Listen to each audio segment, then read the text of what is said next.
Tu ne peux pas t'échapper de toi-même. Où que tu ailles, tu t'emmènes avec toi. Et ce que tu fuis en surface hurle en silence à l'intérieur. Il n'y a pas de geôlier plus discret qu'une pensée inconsciente.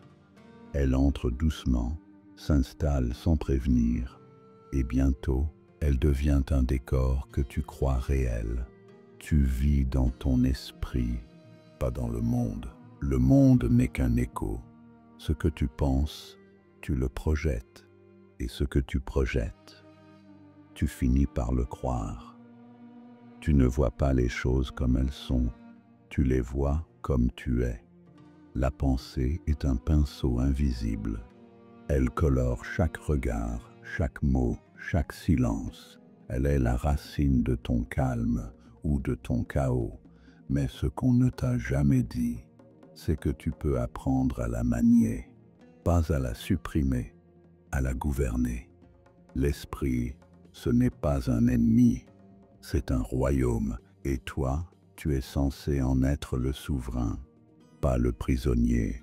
Mais aujourd'hui, regarde, combien de tes pensées te font du mal, combien tournent en boucle comme des fantômes mal nourris, combien dictent tes gestes, tes silences, tes pulsions, et combien sont réellement à toi.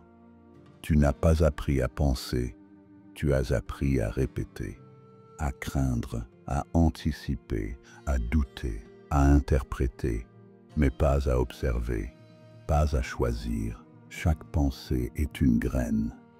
Laisse-la germer et elle te construira ou te détruira. Un maître n'a pas moins de pensées qu'un autre homme, il en a même parfois plus, mais il ne leur obéit pas toutes. Il choisit, il canalise, il transforme, et surtout, il sait quand se taire à l'intérieur. Il y a une force qui naît du silence mental, un espace vaste, nu, lucide, un lieu où tu n'es plus pris dans tes propres pièges. Tu n'as pas besoin d'arrêter de penser, tu as besoin d'arrêter de croire tout ce que tu penses, car beaucoup de pensées ne sont pas vraies. Elles sont le fruit de blessures anciennes, de jugements hérités, de peurs mal digérées. Tu peux ressentir une pensée sans t'y accrocher. Tu peux l'observer passer comme un nuage dans le ciel. Elle n'est qu'un phénomène, pas une vérité. Le stoïcien, le moine zen, le guerrier intérieur, tous savent cela. Ils ne croient pas la première voix qui parle dans leur tête. Ils la questionnent, ils la confrontent, et si elle ment, ils la laissent partir. Tu es plus que tes pensées, tu es celui qui les voit. Et quand tu reviens là, dans ce regard lucide, tu reprends ton pouvoir.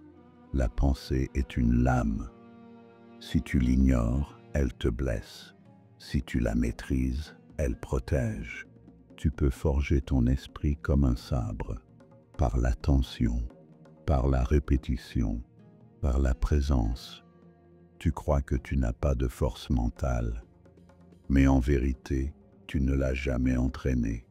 Pas comme on le fait dans un dojo, pas avec sérieux, avec discipline, avec respect. Commence là où tu es. Observe. Quand une pensée arrive, arrête-toi une seconde. Demande-toi, est-ce qu'elle m'élève ou m'enferme?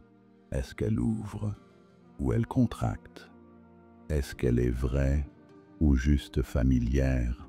Et si elle ne te sert pas, ne la nourris pas. À force, tu apprendras à semer d'autres graines, des pensées de clarté, de paix, de puissance tranquille. Tu ne contrôleras jamais tout ce qui entre dans ton esprit. Mais tu peux choisir ce que tu laisses s'y installer. Et plus tu nettoies, plus la lumière passe, moins il y a de bruit, plus tu entends ta propre voix. Pas celle du monde, pas celle de tes peurs, la tienne. Calme, tranchante, sacrée, un esprit aligné. C'est un temple, un sanctuaire, un lieu où même le chaos extérieur ne peut entrer sans se transformer. tu peux devenir ce sanctuaire. Pas du jour au lendemain, mais pierre après pierre, pensée après pensée, rappel après rappel. Ce que tu penses, tu le deviens. Ce que tu nourris, tu incarnes. Alors sois exigeant avec ce qui tourne dans ton esprit. Pas dur, juste lucide et fidèle à ce que tu veux vraiment incarner. Chaque pensée est un pas vers une version de toi. Choisis la bonne direction. C'était la leçon du jour. On se retrouve très bientôt pour aller trancher de nouvelles vérités, mon disciple. C'était l'âme du sage.